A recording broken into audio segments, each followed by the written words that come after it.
আসসালামু আলাইকুম।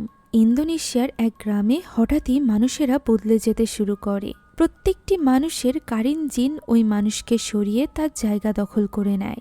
একই কাজ বারবার করা, প্রচণ্ড দুর্গন্ধ বের হওয়া, সেই সাথে অদ্ভুত হাসি এবং পুরো শরীর থেকে পোকামাকড় বের হওয়া। এই সব কিছু দেখে ফিতরির সন্দেহ হতে থাকে এই মানুষগুলোর উপর, যার মধ্যে একজন তার মাও ছিল। এখন ফিতরি কি পারবে এই কারিন জিনদের রহস্য খুঁজে বের করতে এবং ওই ব্যক্তিকে খুঁজে বের করতে যার কালো জাদুর কারণে এই সব কিছু হয়েছে? এছাড়া ভয়ানক এই কালো জাদুর হাত থেকে সে কি নিজের পরিবার এবং গ্রামকে রক্ষা করতে পারবে? জানতে হলে দেখতে হবে আজকের এই সদ্য মুক্তি পাওয়া ইন্দোনেশিয়ান হরর গল্পটি, যার নাম কারিন 2। কারিন মুভির গল্পের সাথে এটার তেমন কোনো মিল নেই, শুধুমাত্র জিনদের কাহিনী ছাড়া। তাই চলুন আর কোনো রকম দেরি না করে সরাসরি চলে যাওয়া যাক গল্পে। গল্পের শুরুতে একটা কুঁড়ে ঘরে বসে একজন লোককে আমরা কালো জাদু করতে দেখতে পাই, আর এরপর লোকটিকে আমরা জঙ্গলের মাঝে থাকা গোরস্থানে দেখতে পাই, যেখানে একটা কবর খুঁড়ে সে একটা লাশকে বের করছিল।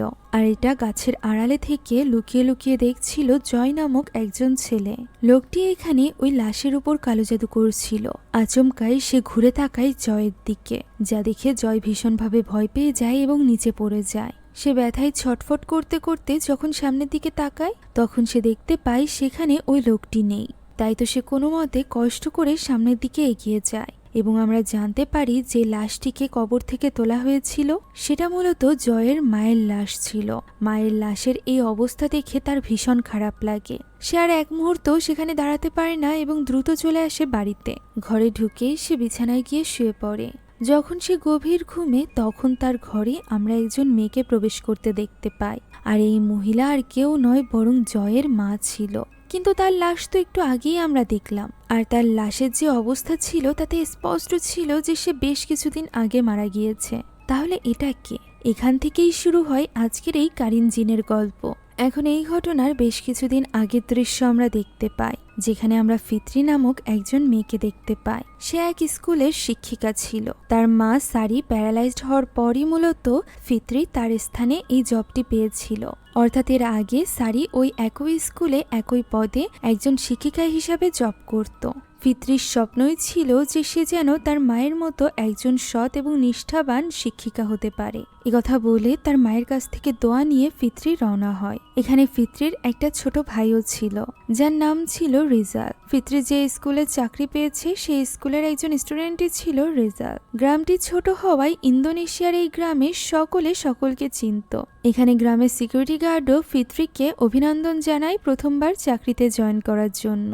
এখন ওই গ্রামের ময়লা পরিষ্কার করত মাকমুন নামক একজন লোক। এই লোকটিকেই আমরা গল্পের শুরুতে দেখেছিলাম। লোকটি দূর থেকে দেখতে পায় চারজন ছেলে মিলে একজন ছেলেকে বুলি করছে। আতি নামক একজন মহিলার খাবারের দোকানে দাঁড়িয়ে। আতি এখানে তাদেরকে কোনোভাবে বাধাও দিচ্ছিল না। আমরা দেখতে পাই যে ছেলেটিকে বুলি করা হচ্ছিল সে গল্পের শুরুতে দেখানো ওই ছেলেটি, অর্থাৎ জয়। আর মাকমুর ছিল তার বাবা। মূলত মাকমুর একজন ময়লাওয়ালা হওয়ার কারণেই তার ছেলেকে এত বাজেভাবে বুলি করত ওই চারজন ছেলেরা, কেননা তারা বেশ প্রভাবশালী লোকেদের ছেলে ছিল। তাই তো তারা টাকা দিয়ে ওই বৃদ্ধা মহিলা আতির মুখও বন্ধ রাখত। ওই দিন স্কুলে এসেই ফিতরি দেখতে পাই মাকমুর হেডমাস্টার গুন্তুরের রুমে রয়েছে।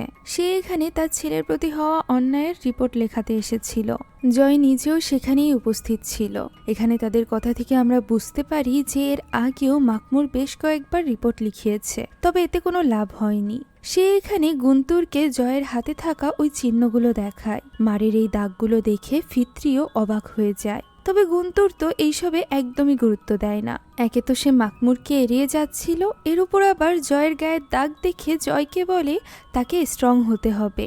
ছেলে মানুষরা এত অল্পতে ব্যথা পায় না। একথা বলে সে চলে যাচ্ছিল, তখন মাকমুর তাকে আবারও জোর করলে সে এখানে মাকমুরের পেশা নিয়ে উল্টোপাল্টা বলতে থাকে। সেই সাথে এটারও ভয় দেখায় যে সে জয়কে গ্রাজুয়েশন কমপ্লিট করতে দিবে না, যার ফলে সে স্কলারশিপও পাবে না এবং মাকমুর তাকে ভবিষ্যতে আর কোনো পড়াশোনাও করাতে পারবে না, যেহেতু তার ইনকাম খুবই সামান্য ছিল।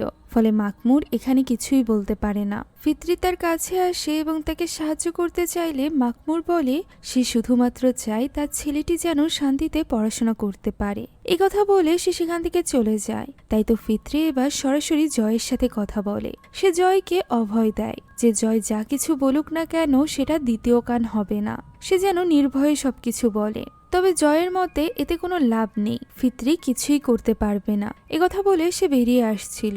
ওই সময় ফিতরি নিজের ভাই রিজালকে ডাক দেয় এবং বলে জয়কে শান্তি মোতাবেক তার বাড়ি পর্যন্ত পৌঁছে দিতে। ওই সময় ওই দুষ্টু ছেলেগুলোও সেখান থেকে যাচ্ছিল, যারা কিনা রিজালকে জয়ের গার্ড ডগ বলে খেপাতে থাকে। ফলে রেজালও এখানে তার বোনের কথা না শুনে সেখান থেকে চলে যায়। এখন ওই গ্রামের একটা স্থানে বক্তৃতা হচ্ছিল, যেখানে গ্রাম প্রধান ভাষণ দিচ্ছিল সাধারণ মানুষের উদ্দেশ্যে। সেই সাথে গ্রামের একমাত্র ইমামও সেখানে উপস্থিত ছিল। বাকি গ্রামবাসীর পাশাপাশি ফিতরিরাও সেখানেই ছিল। দূরে মাকমুর ময়লা আবর্জনা ফেলার কাজ করছিল। ওই সময় ফিতরি রিজালকে জিজ্ঞাসা করে জয় কোথায়, তবে রিজাল জানতো না। তাই তো ফিতরি এবার জয়কে নিয়ে চিন্তিত হয়ে পড়ে এবং সরাসরি চলে যায় গুন্তুরের সাথে কথা বলতে। তবে গুন্তুর তো এই ব্যাপারে কোনো কথা বলতে রাজিই ছিল না। এদিকে আমরা জয়কে দেখতে পাই, যে কিনা একাকী আতির দোকানের সামনে দিয়ে বাড়ির দিকে যাচ্ছিল। হঠাৎ করেই তার মনে হয় ওই ছেলেগুলো হয়তোবা তার পিছু করছে। পুরো গ্রাম যেহেতু ভাষণ শুনতে গিয়েছিল, তাই সেখানে আশেপাশে কেউই ছিল না। ভয়ে জয় পালাতে আরম্ভ করে। পালাতে পালাতে সে একটা স্থানে গিয়ে লুকিয়ে পড়ে। তবে এতে কোনো লাভ হয় না। ওই ছেলেগুলো তাকে দেখে ফেলে এবং তার মুখে ড্রেনের ময়লা ছুঁড়ে মারে। অন্যদিকে ওই সময় ফিতরিকে দেখা যায়, যে কিনা তার স্কুলের আরেকজন শিক্ষকের সাথে বাড়িতে যাচ্ছিল। হঠাৎ করেই তার সামনে দিয়ে দৌড়ে আসে জয়। জয়ের এই অবস্থা দেখে ফিতরি তার সাথে কথা বলার চেষ্টা করে। তবে জয় দ্রুত সেখান থেকে পালাতে গিয়ে অ্যাক্সিডেন্ট করে একটা গাড়ির সাথে। গাড়িটি এই গ্রামের গ্রাম প্রধানের ছিল।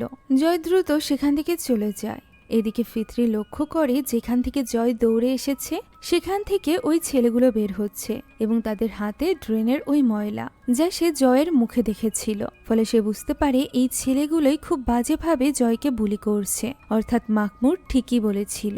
এখন এই ব্যাপারে ফিতরি তার ওই কলিগের সাথে কথা বলে। তবে কলিগের মতে এমন কিছু তাদের স্কুলে ঘটার সম্ভাবনাই নেই। প্রথম দিকে সে এই পুরো ব্যাপারটিকে অস্বীকার করলেও পরবর্তীতে সে ফিতরিকে বোঝায় যে তারও উচিত তার মায়ের মতো এই ধরনের সমস্যা থেকে দূরে থাকার, কেননা এর ফল ভালো হবে না। ফিতরিও এখানে কিছু না বলে ভেতরে চলে যায়। এখন সন্ধ্যা গড়িয়ে রাত হয়ে এসেছিল। ফিতরি যাচ্ছিল হেডমাস্টার গুন্তুরের সাথে দেখা করতে, কেননা ওই ভাষণ চলাকালীন গুন্তুর তার সাথে সন্ধ্যায় দেখা করতে বলেছিল। ওই সময় স্কুলে কিছু স্টুডেন্টদের সাথে কয়েকজন টিচারও উপস্থিত ছিল। এখন ফিতরি চলে যায় গুন্তুরের রুমে, যেখানে সে বাইরে থেকে গুন্তুরকে বসে কিছু একটা লেখালেখি করতে দেখেছিল। তবে ভেতরে ঢুকে ফিতরি লাইট জ্বালাতেই লাইট ফ্লিকার করতে করতেই গুন্তুর সেখান থেকে গায়েব হয়ে যায়, যা দেখে ফিতরি চমকে ওঠে। এমন সময় সে লক্ষ্য করে টেবিলের পাশে গুন্তুরের পা দেখা যাচ্ছে। সেদিকে এগিয়ে যেতেই সে গুন্তুরের লাশ দেখতে পায়, যাকে খুবই নির্মমভাবে হত্যা করা হয়েছিল। এটা দেখে ভয়ে চিৎকার করতে করতে ফিতরি ওই রুম থেকে বেরিয়ে আসে। তার ডাক শুনে ওই স্টুডেন্ট সহ কয়েকজন টিচার সেখানে গিয়ে পৌঁছায়, কিন্তু রুমে গিয়ে চেক করে দেখা যায় সেখানে কিছুই নেই, অর্থাৎ গুন্তুরের লাশ গায়েব হয়ে গিয়েছে। তাই ফিতরি কাঁদতে কাঁদতে পুলিশ ডাকতে বলে। সেখানে পুলিশেরা আসে, তবে এরকম কোনো কিছুর কোনো রকম সন্ধানই তারা পায় না। তবে ফিতরি এই ব্যাপারে মানতে রাজি না হলে পুলিশ তাকে বাড়িতে গিয়ে রেস্ট নিতে বলে। তার কলিগরাও তাকে বোঝাতে থাকে যে সে হয়তোবা উল্টোপাল্টা কিছু দেখেছে ক্লান্তির কারণে। তবে ফিতরি যা কিছু দেখেছে এই ব্যাপারে সম্পূর্ণ নিশ্চিত ছিল। পরদিন সকালের দৃশ্য দেখা যায়, যেখানে ফিতরি খাবার রেডি করে রেজালকে খাবার দিচ্ছিল। সে রেজালকে এখানে জানায় যে দারমা সহ তার ফ্রেন্ডরা জয়কে বুলি করে, আর এই ব্যাপারটা ফিতরি নিজের চোখে দেখেছে। রিজাল নিজেও যেহেতু দারমাদের সাথে ঘুরে বেড়ায়, তাই সে যেন আবার তাদের সাথে মিলে বুলি করতে না শুরু করে। কথাটি রিজালের বেশ গায়ে লেগে যায়, তাই তো সে রেগে সেখান থেকে বেরিয়ে যায়। ফিতরি এর পর যায় তার মায়ের জন্য খাবার নিয়ে। খাওয়া শেষে সে তার মাকে শুইয়ে দিচ্ছিল, এমন সময় লক্ষ্য করে তার একটা চাদর ছিঁড়ে গিয়েছে। তাই সে সেটা নিয়ে চলে যায় মাকমুরের কাছে। আমরা বুঝতে পারি গ্রামের সকলে মাকমুরকে নিজেদের সব পুরনো জিনিসপত্র দিয়ে দিত। মাকমুরের ব্যাপারটা ভালো লাগতো না, তবে তার করার মতো কিছু ছিল না। এখানে জয় ওই সময় স্কুলে যাচ্ছিল, তাই ফিতরি তাকে তার সাথে যেতে বলে। মাকমুরও এই ব্যাপারে পারমিশন দিয়ে দেয়। তারা বেরিয়ে যাওয়ার সময় সেখানে আসে গ্রামের সিকিউরিটি গার্ড। তাকে এখানে দেখে মাকমুর একটু অবাক হয় এবং তার আসার কারণ জিজ্ঞাসা করে। তখন সে জানায় যে গতকাল রাতে সে তাকে গুন্তুরের সাথে দেখেছিল। সে জেনে গিয়েছে গুন্তুরের সাথে সে কি করেছে, তবে তার কাছে তো এতটুকুও টাকা নেই যে সে ওই লোকটির মুখ বন্ধ করতে পারবে। একথা বলা মাত্রই মাকমুর তাকে দাঁড়াতে বলে ভেতরে চলে যায়। আমরা বুঝতে পারি লোকটি এখানে লোভের বশে এসেছিল। কোনো এক ভয়ানক সিক্রেট লুকানোর জন্য সে মাকমুরের কাছ থেকে টাকা চাইছিল। এখন সে বাইরে বসেই মাকমুরের জন্য অপেক্ষা করতে থাকে। বেশ খানিকক্ষণ কেটে যাওয়ার পরও মাকমুর আসে না। সিকিউরিটি গার্ড তার দৌড়ে বসেছিল। এমন সময় আচমকা তার মাথা বরাবর কেউ একজন আঘাত করে তাকে শেষ করে দেয় এবং তার লাশটিকে টেনে ভেতরে নিয়ে যায়। দৃশ্য পরিবর্তিত হয় এবং আমরা দেখতে পাই ফিতরি জয়কে বলছিল যে তার যদি কোনো বন্ধু না থাকে তাহলে সে ফিতরির সাথে সকল কথা শেয়ার করতে পারে। যা শুনে জয় খুবই অদ্ভুত একটা উত্তর দেয়, আর সেটি হলো সে তার মাকে সবকিছু বলে। একথা বলে সে একাকী ক্লাসে চলে যাচ্ছিল। এমন সময় দারমার বন্ধুরা তার উপর আবারও আক্রমণ করে। ফিতরি এই সকল কিছু লক্ষ্য করে না, কেননা সে তো তার কলিগের সাথে কথা বলছিল, যে কিনা তাকে এসে বলে গুন্তুরকে পাওয়া গিয়েছে। যা শুনে ফিতরি ছুটে চলে যায় গুন্তুরের অফিসের দিকে। তার মনে হচ্ছিল সেখানে হয়তোবা তার লাশ পাওয়া গিয়েছে, তবে ভেতরে ঢুকতেই সে হতবাক হয়ে যায়। সেখানে তো জীবিত গুন্তুর বসেছিল, তবে সে তো গতকালই তাকে মৃত অবস্থায় দেখেছে। এই গুন্তুর মোটেও স্বাভাবিক ছিল না, কেননা এখানে আমরা তার নাক থেকে পোকা পড়তে দেখতে পাই, যেটা ফিতরি লক্ষ্য করার আগেই সে লুকিয়ে ফেলে। এদিকে ফিতরি তো তাকে জীবিত দেখে এত বেশি অবাক হয়ে গিয়েছিল যে সে কিছুই বুঝতে পারছিল না। আশেপাশের স্টুডেন্ট টিচাররা তাকে নিয়ে নানান রকম মন্তব্য করছিল গতরাতের ওই ঘটনার জন্য।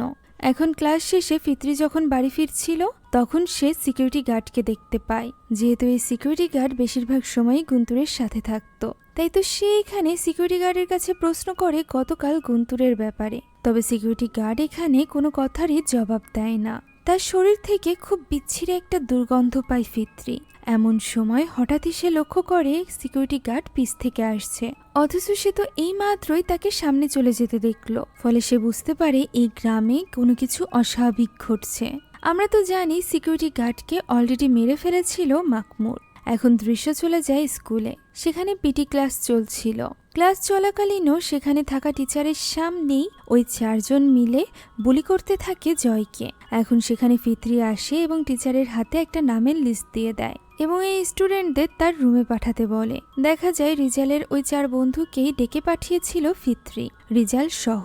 ফলে দারমা এখানে রেগে গিয়েছিল জয়ের উপর।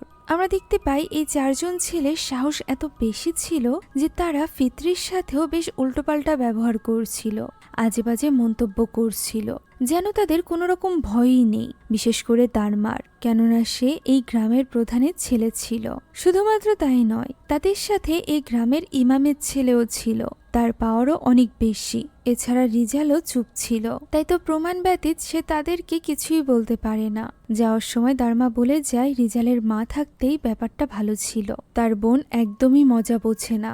এখন এই ঘটনায় দারমা সহ তার বন্ধুদের ভীষণ রাগ হয়েছিল জয়ের উপর, কেননা তাদের মনে হচ্ছিল যে সেই হয়তোবা ফিতরিকে কিছু বলেছে। তাই তো ওই দিন তারা 5 বন্ধু মিলে জয়কে ওয়াশরুমে একা আটকে ফেলে এবং তাকে ধরে খুবই বাজেভাবে একটা চেয়ারের সাথে আঘাত করতে থাকে।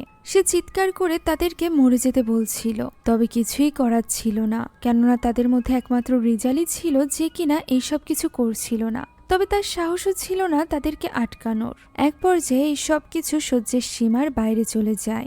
দারমা এবং তার বন্ধুরা তার সাথে বাজে কাজ করতে শুরু করে। ফলে এবার রিজাল সহ্য করতে না পেরে তাদেরকে গিয়ে বলে যে সেখানে টিচাররা আসছে।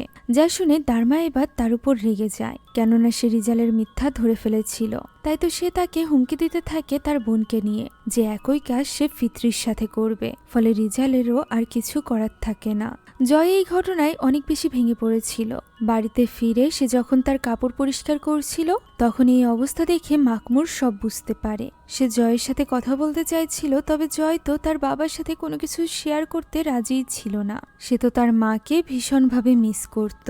প্রায় সময় সে তার মায়ের কল্পনায় হারিয়ে যেত। এরকমই একদিন সে রুম থেকে বের হতেই দেখতে পায় বাইরে কেউ নেই। এমন সময় বাড়ির পরিবেশ পরিবর্তন হয়ে যায়। সেটা পরিণত হয় তার নামে খোলা একটা বুক হাউসে। অর্থাৎ তার মা তার নামে একটা লাইব্রেরি দিয়েছিল। সেখানে একদিন রাত জেগে তার মা বই পড়ছিল।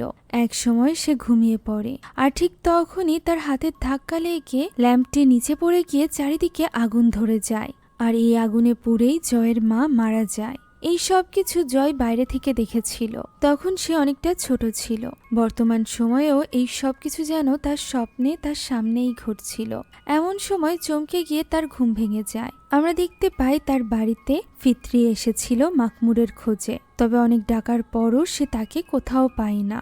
এমন সময় সে জানালার ফাঁকা দিয়ে দেখতে পায় ভেতরে জয়ের মা হাঁটাহাঁটি করছে। সে এটা দেখে অবাক হয়ে গিয়েছিল। এমন সময় পিছ থেকে মাকমুর তাকে ডাক দেয়। ফিতরি এখানে আসার কারণ হিসাবে বলে যে সে জয়কে সাহায্য করতে চায়। তখন মাকমুর বলে যে গুন্তরের মতো লোকও জয়কে সাহায্য করতে পারেনি, সে কিভাবে পারবে। তবে মাকমুর হাল ছাড়বে না, সে তার ছেলের জন্য সবকিছু করবে। এই কথা গোপনে জয়ও শুনতে থাকে, আর সে অনেক বেশি ইমোশনাল হয়ে পড়ে। এখন বাড়িতে পৌঁছানোর কিছু সময়ের মধ্যেই ফিতরি তার মায়ের ঘরে আওয়াজ শুনতে পায় এবং সেখানে গিয়ে দেখতে পায় তার মা পানি খেতে গিয়ে গ্লাস ভেঙে ফেলেছে। প্যারালাইজ হওয়ার কারণে সে ওইভাবে কথাও বলতে পারতো না। ফলে নিজের এই অসহায়ত্বের জন্য অনেক বেশি ভেঙে পড়েছিল সারি। তার তো মাঝে মাঝে নিজেকে ফিতরির উপর বোঝা লাগতো। তাই ফিতরি এখানে তাকে সান্ত্বনা দিয়ে বলে যে ছোটবেলা থেকে সেই তো তাদেরকে মানুষ করেছে, এখন তার পালা তার মায়ের খেয়াল রাখার। ওই রাতে ফিতরি সারির সাথেই ঘুমায়, তবে সারির ঘুম আসছিল না। তার মনে পড়ে যায় স্কুলে চাকরি থাকাকালীন একটা ঘটনার কথা। মাকমুর এসেছিল তার কাছে কমপ্লেন করতে ওই ছেলেগুলোর বিরুদ্ধে। সে কমপ্লেন নিচ্ছিল, তবে যখনই সে জানতে পারে যে রিজাল ওই ছেলেগুলোর সাথেই থাকতো বুলি করার সময়, তখন সে থমকে যায়। নিজের ছেলেকে বাঁচানোর জন্য সে ওই ছেলেগুলোর বিরুদ্ধে কোনো রকম অ্যাকশনই নেয় না। ফলে জয়ের সাথে যে অন্যায়গুলো হচ্ছিল তার পেছনেও কোনো না কোনোভাবে দায়ী ছিল সারি। বর্তমানে এই সব কিছু ভেবে তার ভীষণ অপরাধ বোধ হচ্ছিল। এরই মাঝে ফজরের আজান দিয়ে দেয়। সে ওঠে নামাজের জন্য। অজু করার সময় হঠাৎই তার ভর দিয়ে হাঁটার লাঠিটি নিচে পড়ে যায়। অজু শেষে সে যখন সেটা তুলতে যায়, ঠিক তখনই সে লক্ষ্য করে সেখানে ওই লাঠি নেই, বরং সেটা তো তার আগের জায়গায় রয়েছে। সারির মনে হয় সে হয়তোবা ভুল দেখেছিল। এমন সময় হঠাৎই একটা ছুরি নিচে পড়ে, যা দেখে সারি সেদিকে এগিয়ে যায়। সে ছুরিটি তুলতে গিয়েছিল, এমন সময় তার পেছনে কেউ একজন চলে আসে এবং তাকে খুব নির্মমভাবে সেখানেই শেষ করে দেয়। এইসব কিছু না জানা ফিতরির ঘুম ভাঙে ওই দিন সকালে। ঘুম ভাঙতেই সে অবাক হয়ে যায় যখন সে দেখতে পায় তার মা একদমই সুস্থ স্বাভাবিক। হাঁটা চলা কথা বলার পাশাপাশি সে তাদের জন্য খাবারও বানিয়েছিল। ফিতরি এটা দেখে নিজের চোখকে যেন বিশ্বাসই করতে পারছিল না। তাই সে রিজালকে ডাকতে থাকে। রিজালও তাকে দেখে অবাক হয়ে যায়। তখন সারি তাদের দিকে হাত বাড়িয়ে দেয়। তারা দুই ভাই বোন তাদের মাকে জড়িয়ে ধরে। তবে ফিতরির কাছে তখনও ব্যাপারটা অদ্ভুত লাগছিল। সে অবাক হয়ে দেখছিল তার মাকে, যে জিনিসটা সারিও লক্ষ্য করে। সে তাদের জন্য খাবার নিয়ে আসে। তখনই ফিতরি এবং রিজাল দেখতে পায় সারির নাক দিয়ে রক্ত বের হচ্ছে। তারা এটা নিয়ে ভয় পেয়ে গেলেও সারি একদমই স্বাভাবিক ছিল, কারণ সে তো স্বাভাবিক মানুষই ছিল না, বরং সে ছিল সারির কারিন জিন। হ্যাঁ, প্রথম থেকেই যাদেরকে মাকমুর মারছিল তাদের কারিন জিনরাই তাদের জায়গা করে নিচ্ছিল। সারিও তাদের মধ্য থেকে একজন। অর্থাৎ সারিকেও মাকমুরই মেরেছে। মাকমুরের প্রথম শিকার ছিল গুন্তুর, যার কারিন জিন তখনও পর্যন্ত অফিসে বসে কাজ করছিল। সে বারবার একই কাগজে সই করছিল, যেন একটা লুপের মধ্যে আটকে গিয়েছিল। ফিতরি সেখানে আসে এবং তাকে একটা পেপারে সাইন করতে বলে। সে মূলত দারমা এবং তার বন্ধুদের বাবা মাকে স্কুলে ডাকতে চাইছিল। যে ব্যাপারটা দেখে গুন্তুর অনেক বেশি রেগে যায় এবং কাগজগুলো ছুঁড়ে ফেলে দেয়। তবে এরপরও ফিতরি থেমে যায় না, বরং সে সরাসরি চলে যায় গ্রাম প্রধানের বাড়িতে দারমার ব্যাপারে কথা বলতে। তবে সে কিছু বলেই পারে না, তার আগেই গ্রাম প্রধান তার ছেলে দারমাকে ডাকতে থাকে। এমনকি সে কোনো কিছু না শুনেই দারমার গায়ে হাত তোলে, আর এরপর সে ফিত্রির সামনে একটা খামে করে টাকা রেখে দেয়। তার এই ব্যবহার দেখে ফিত্রি বুঝতে পারে যে দারমার বাবাকে বলে কোনো লাভ হবে না, সেই সাথে সে তার মুখ বন্ধ করার জন্য এই টাকাগুলো দিচ্ছে। ফলে সে এই টাকাগুলো না নিয়ে সেখান থেকে চলে আসে। তবে এতে করে দারমা বেশ ক্ষেপে গিয়েছিল। এখন ফিত্রি বাড়ি ফেরার পথে আতির দোকানে যায় এবং সেখান থেকে তাদের তিনজনের জন্য খাবার নিয়ে নেয়। সে আতিকে জানায়ও যে তার মা সারি সুস্থ হয়ে গিয়েছে। ওই সময় ফিত্রি লক্ষ্য করে সেখানকার বেঞ্চে দারমা এবং তার বন্ধুদের নাম লেখা রয়েছে। তাই সে আতির কাছে প্রশ্ন করে যে দারমারা এখানেই আড্ডা দেয় কিনা। আতি হ্যাঁ বললে ফিত্রি তাকে জয় এবং দারমার ব্যাপারে জিজ্ঞাসা করতে যায়, তবে আতি এই ব্যাপারে কিছুই বলে না। তখনই আতির নাতনি নিসা বাইরে দাঁড়িয়েছিল। সে দূর থেকে সিকিউরিটি গার্ডকে দেখছিল। ফিত্রি সেখানে যেতেই নিসা বলে ওঠে, এই সিকিউরিটি গার্ড আসলে সিকিউরিটি গার্ড নয়। ফিত্রির কাছেও তো গতদিন তাকে অস্বাভাবিক লেগেছিল। ফলে ফিত্রি আবারও চিন্তিত হয়ে পড়ে। এখন বাড়িতে ফিরে ফিত্রি দেখতে পায় সারি আবারও খাবার রান্না করেছে। এত কষ্ট করলে সে আবারও অসুস্থ হয়ে পড়বে, তাই সে তাকে এত কষ্ট করতে নিষেধ করে। তবে সারি যেন তার কোনো কথাই শুনতে পারছিল না। সে একটা লুপের মধ্যে আটকে পড়েছিল এবং একই খাবার বারবার রান্না করছিল সকাল থেকেই। সে ফিত্রিকে নিজের হাতে এই খাবার খাইয়ে দেয়। এমন সময় ফিত্রির অস্বাভাবিক লাগে এবং সে দেখতে পায় ওই খাবার আসলে পচা এবং পোকাতে ভরে গিয়েছে। এমনকি সারির মুখ থেকেও একই পোকা বের হচ্ছিল, যে পোকা আমরা গুন্তরের মুখ থেকেও বের হতে দেখেছিলাম, যে পোকা আসলে লাশে থাকে। এখন অন্যদিকে আমরা আতির স্টলের দৃশ্য দেখতে পাই, যেখানে দারমা নেশা করছিল। সে অনেক বেশি রেগে গিয়েছিল রিজালের উপর, কেননা তার বোন ফিত্রি তার বাড়িতে গিয়েছিল নালিশ করতে। তাই সে এখানে ফিত্রি এবং তার মাকে নিয়ে আজেবাজে কথা বলতে থাকে, যে ব্যাপারটা রিজালের একদমই ভালো লাগে না। বাকিরা কোনো মতে দারমাকে সামলে নেয়। তবে দারমা তো এখন তার পুরো রাগ ঝাড়তে চলেছিল জয়ের উপর। তাই সে ওহাইউ এবং ফাহরিকে পাঠিয়ে দেয় জয়কে আনতে। তারা দুজনই ভয় পাচ্ছিল যে ফিত্রি যদি তাদের বাড়ি পর্যন্ত পৌঁছে যায় তাহলে তো তাদের বাবা মা অনেক বেশি রেগে যাবে। এরই মাঝে তারা মাকমুরকে দেখতে পায় ময়লা কুড়াতে। তাই তো তারা দুজনই তার কাছে চলে যায় জিজ্ঞাসা করতে যে জয় কোথায়, এই অজুহাত দিয়ে যে তারা জয়ের সাথে হোমওয়ার্ক করতে যায়। তখনই রাগী চোখে তাকায় মাকমুর তাদের দিকে। সে তো জানতো তাদের আসল উদ্দেশ্য কি, তাই সে তাদেরকে তার বাড়ির দিকে পাঠিয়ে দেয়। আর এরপর তার ময়লার গাড়ি নিয়ে সে তাদের পিছু করতে আরম্ভ করে।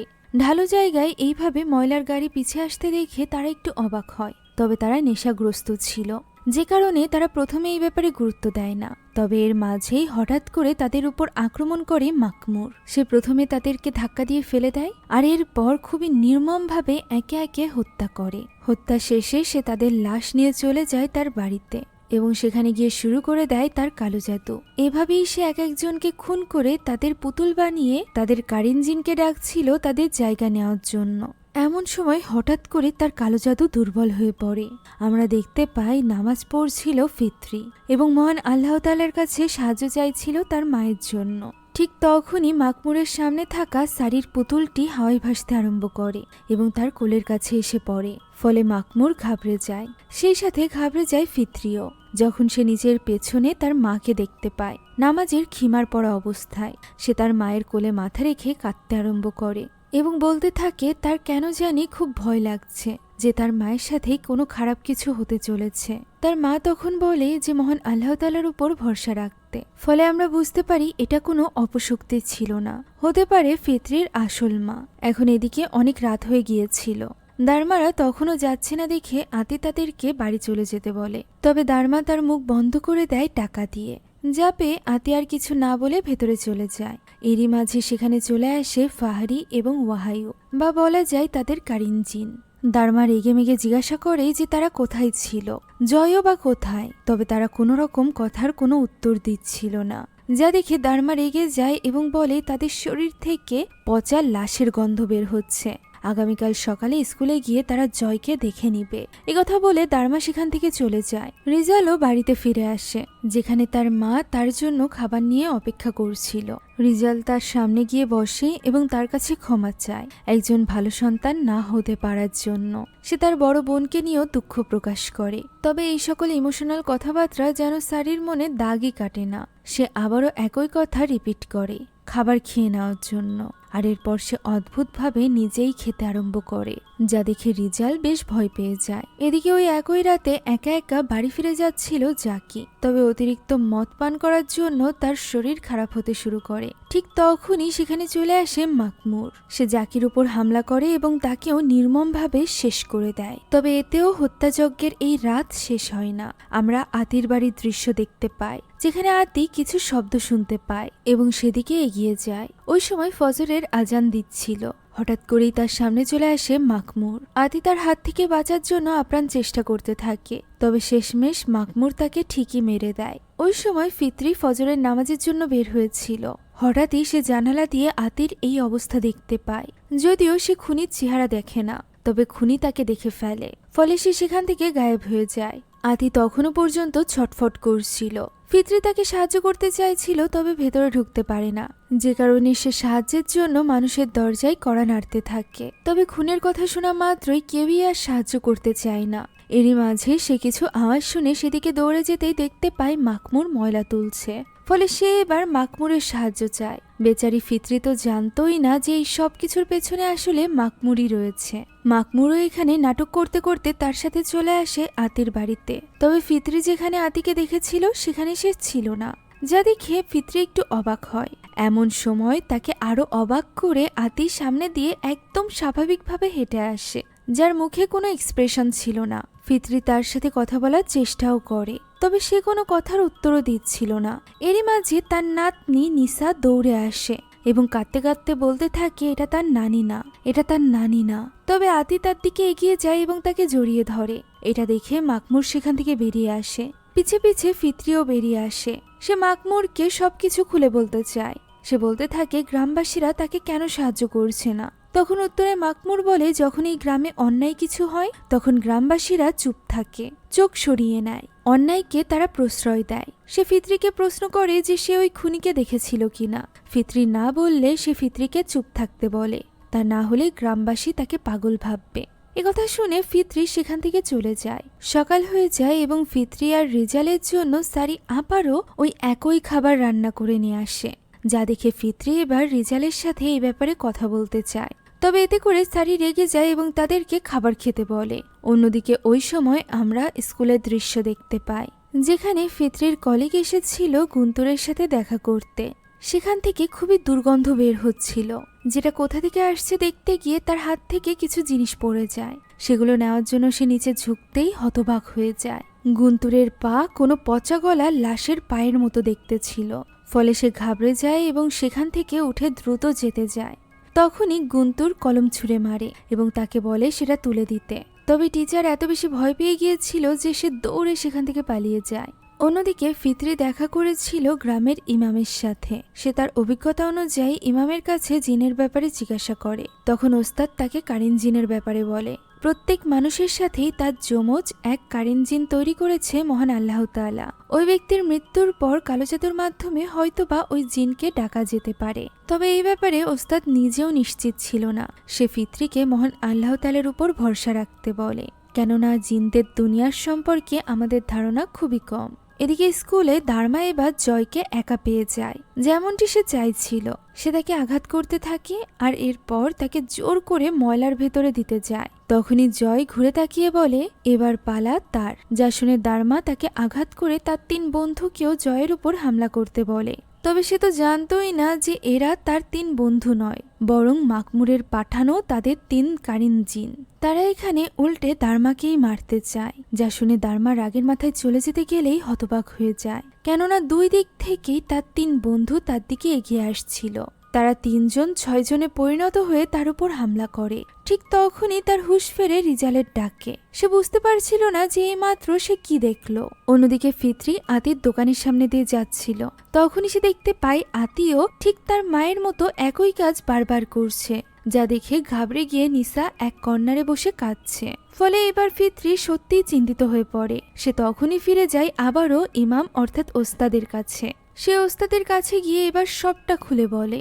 আতি, গুন্তুর, তার মা এবং ওই সিকিউরিটি গার্ড, তারা একই কাজ বারবার করছিল। এমনকি তাদের শরীর থেকে প্রচন্ড দুর্গন্ধ আসছিল। সে এখানে ওস্তাদের কাছে জিজ্ঞাসা করে এমন কোনো কিছু কি আছে যা দ্বারা বোঝা যাবে যে তারা মানুষ নাকি তাদের কারিন জিন।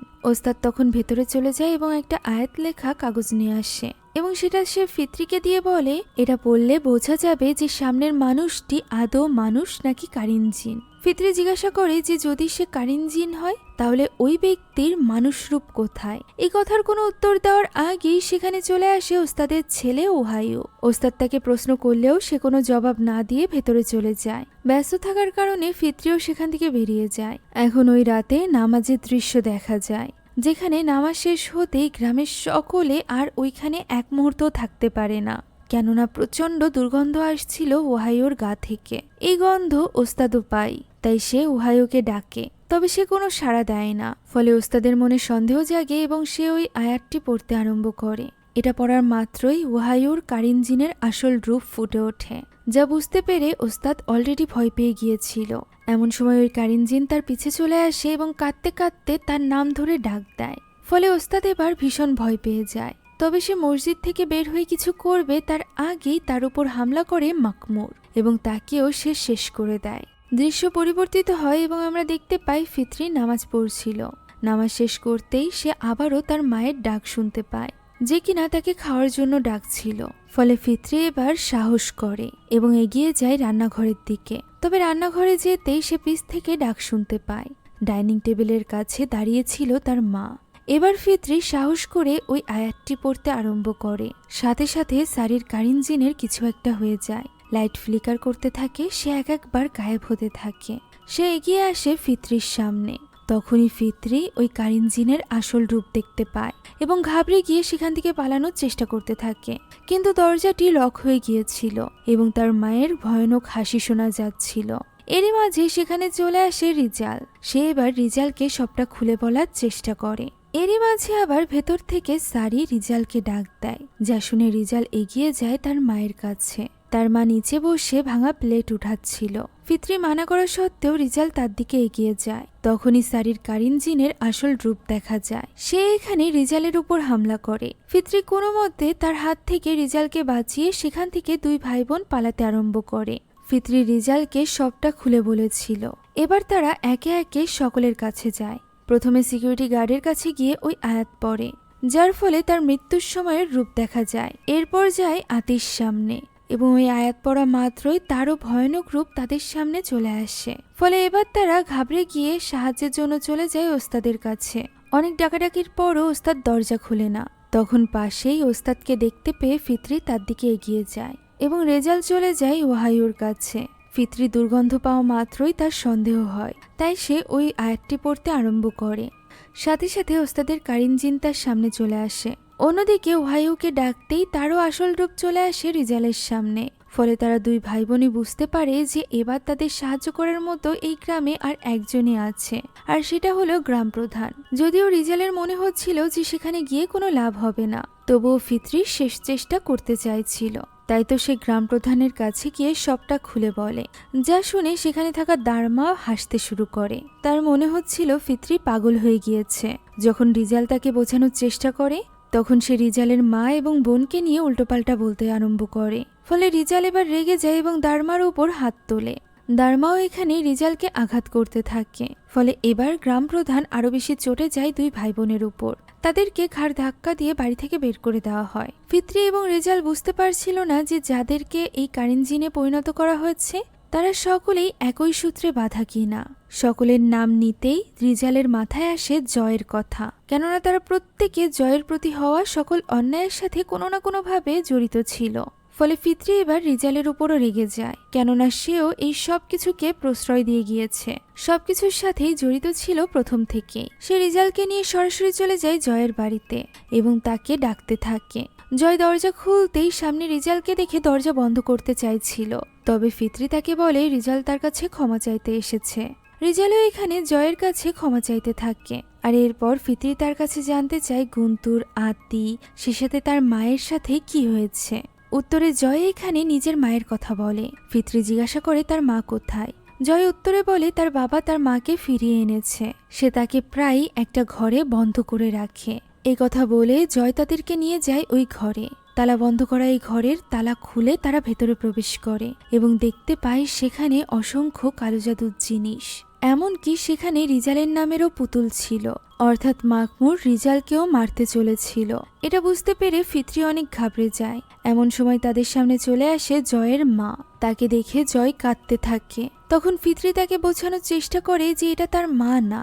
তবে জয় কোনো কিছু শুনতে রাজি না হলে ফিতরি এবার ওই আয়াতটি পড়তে আরম্ভ করে, যার ফলে এবার তার আসল রূপ চলে আসে জয়ের সামনে। সে এবার রেগে মেগে ফিতরির গলা চেপে ধরে, যা দেখে রিজাল তার দিকে ছুটে আসতে গেলেই তার ধাক্কা লেগে একটা পুতুল আগুনে পড়ে পুড়ে যায়। এই পুতুলটি জয়ের মায়ের ছিল, যে কারণে তার কারিন জিনও তাদের সামনেই আগুনে ঝলসে যায়। দ্বিতীয়বারের মতো মাকে হারিয়ে চিৎকার করে কাঁদতে থাকে জয়। রিজাল এখানে তার মায়ের নামের পুতুলটি দেখতে পায় এবং বুঝে যায় যে এর মানে তাদের মাও মারা গিয়েছে। সেই সব কিছুর জন্য নিজেকেই দায়ী করতে থাকে। ফিতরি তাকে সামলানোর চেষ্টা করছিল। সে বুঝতে পারে যে তাদের দ্রুত এখান থেকে বের হতে হবে, তাই ওই পুতুলগুলো নিয়ে জয় এবং রেজালের সাথে সে সেখান থেকে বেরিয়ে পড়ে। এদিকে গ্রাম প্রধানও তার সিকিউরিটি গার্ডের সাথে বাড়ি থেকে বেরিয়ে গিয়েছিল, ফলে একা হয়ে পড়েছিল দারমা। তাই তো এই সুযোগে মাকমুর সেখানে প্রবেশ করে এবং দারমার উপর হামলা করতে চায়। তবে দারমা তাকে আগে থেকে দেখে ফেলে এবং ভয়ে সেখান থেকে পালাতে আরম্ভ করে। তবে এতে কোনো লাভ হয় না। মাকমুর তার উপর হামলা করে, তবে পাল্টা আক্রমণ করে দারমাও এবং মাকমুরের মুখ থেকে মুখোশটি খুলতেই সে অবাক হয়ে যায়। কিন্তু মাকমুর এতে হার মানে না। সে দারমাকে আঘাত করতে থাকে। দারমাও তাকে প্রক্ষান্তরে আঘাত করে এবং সেখান থেকে পালানোর চেষ্টা করে, কিন্তু পারে না। এখানে মাকমুর তাকে শেষ করে দেয়। সে তার একটা আঙুলের অংশ নিতে চাইছিল, যেটার জন্য এত কিছু। দারমাকে মারার পর সে যখন তার হাত থেকে আঙুলের অংশটি কেটে নেয় এবং চলে যাচ্ছিল, ঠিক তখনই সেখানে গ্রাম প্রধান এবং সিকিউরিটি গার্ড চলে আসে। ছেলের এই অবস্থা দেখে সিকিউরিটি গার্ডকে নিয়ে গ্রাম প্রধান মাকমুরের পিছু করতে থাকে। মাকমুর ছুটে পালাচ্ছিল। এদিকে তাদের ডাকে গ্রামবাসীরাও বেরিয়ে আসে মাকমুরকে মারার জন্য, যা দেখে জয় ছুটে চলে যায় তার বাবার কাছে। ফিতরি এখানে গ্রাম প্রধানকে বোঝানোর চেষ্টা করে আইন নিজের হাতে তুলে না নিতে, তবে ছেলেকে হারিয়ে সেই কথায় একদমই রাজি ছিল না। একদিকে মাকমুরকে মেরে ফেলার চেষ্টা করছিল গ্রামবাসীরা, অন্যদিকে জয়কে সামলাচ্ছিল রিজাল। তবুও জয় তাদেরকে আটকে তার বাবাকে জড়িয়ে ধরে, কিন্তু প্রধান সেখানে এসে আবারও আঘাত করতে শুরু করে মাকমুরকে। গ্রামবাসীরা তাকে মেরে ফেলার জন্য আঘাত করতে থাকে। এদিকে মাকমুর পড়তে শুরু করে এক কালো জাদুর মন্ত্র। আমরা বুঝতে পারি যে সে এই কালো জাদুর মাধ্যমে কোনো কিছু করতে চলেছিল এই গ্রামবাসীর বিরুদ্ধে। জয় গিয়ে তাকে জড়িয়ে ধরে। এরই মাঝে গ্রামবাসীরা দ্রুত তাদের কাছ থেকে সরে যায়। খুব বিচ্ছিরি দুর্গন্ধ তারা পাচ্ছিল, কেননা সেখানে উপস্থিত হয়ে গিয়েছিল ওই কারিন জিনগুলো, যাদেরকে ডেকে এনেছিল মাকমুর। সারিকে সেখানে দেখে ফিতরি কাঁদতে আরম্ভ করে এবং মাকমুরের কাছে জানতে চায় যে তার মায়ের দোষ কোথায়। তখন মাকমুর সারিকে মুনাফিক বলে, কেননা তার হাতে ক্ষমতা ছিল জয়ের বিরুদ্ধে হওয়া এই নির্যাতনের বিরুদ্ধে লড়াই করার, তবে সে সেটা করেনি। যা শুনে ফিতরি এবার রাগের মাথায় ওই আয়াতটি পড়তে আরম্ভ করে, যার ফলে ওই কারিন জিনগুলো ঘুরে তাকায় ফিতরির দিকে। এটা দেখে মাকমুরের রাগ হয়ে যায় এবং সে এবার মন্ত্র পড়তে আরম্ভ করে। ইতিমধ্যে কারিন জিনগুলো তাদের আসল রূপে চলে এসেছিল। তারা এখানে মাকমুরের মন্ত্রের বশে এসে হামলা করে ফিতরির উপর। এই সব কিছু গ্রাম প্রধান সহ গ্রামবাসীরা দেখে হতবাক হয়ে যায়। এখন ফিতরিকে তারা প্রায় মেরে ফেলতেই চলেছিল। ঠিক তখনই রিজালের মনে পড়ে যায় ওই পুতুলগুলোর কথা। সে তার বোনকে বাঁচানোর জন্য দ্রুত পুতুলগুলো খুঁটে আগুনের মধ্যে দিয়ে দেয়। একে একে পুতুলগুলো পড়তে থাকে এবং সেখান থেকে ওই কারিন জিনগুলো গায়েব হতে থাকে। এক পর্যায়ে সবগুলো কারিন জিন ধ্বংস হয়ে যায়। এর ফলে মাকমুরের সব শক্তি শেষ হয়ে যায়। গ্রামবাসীরা হামলে পড়ে মাকমুরের উপর। জয়কেও তারা মেরে ফেলতে চাইছিল, যেটা দেখে রেজাল কোনো মতে জয়কে সেখান থেকে বেরিয়ে আনে। মাকমুর মার খেতে খেতেও চিৎকার করে তার ছেলেকে বাঁচাতে বলে এবং তার ছেলেকে বাঁচতে বলে। ফিতরি এবং রিজাল মিলে কোনো মতে জয়কে নিয়ে সেখান থেকে পালাতে চায়, তবে গ্রামবাসীরা জয়কে মারার জন্য তাদের পিছু করছিল। রিজাল তাদেরকে সরানোর চেষ্টা করে। অন্যদিকে গ্রামবাসীরা মারতে মারতে মেরে ফেলেছিল মাকমুরকে।